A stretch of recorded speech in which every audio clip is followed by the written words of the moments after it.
Requested by Santa and Sanjay. From this comment. For the flag, I used a wave modifier instead of cloth simulation. I started by finding a PNG image on Google. Then I enabled the import image as a plane. From the add-in menu. Then I imported my downloaded PNG image as a plane.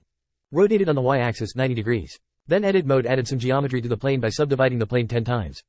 Alt plus left click to select the side edges, press Ctrl plus I to invert the selection. Then I make a group for selected vertices.